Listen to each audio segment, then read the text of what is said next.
Bell Home Hub red light fix, what it means, and troubleshooting. So the red light on a Bell Home Hub usually means there's no internet connection, there's poor signal, or a service issue. And if it is flashing red, it may also be updating.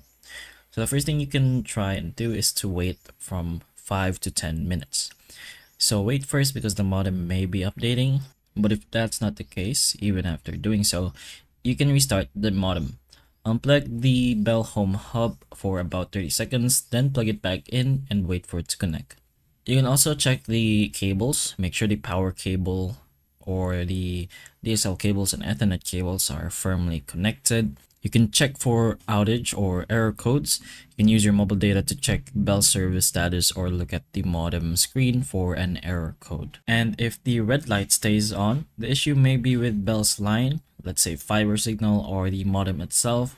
Bell may need to repair the service or replace the modem. So you could go ahead and try contacting Bell support to see how they can help you with your problem as well.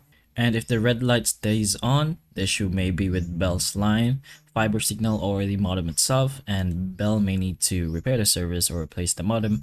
So you could go to your preferred browser, go to their official website, and you can try contacting Bell support to see how they can help you with your specific problem. But hopefully this video helps. If it can, please like and subscribe for more videos like this, and that's all.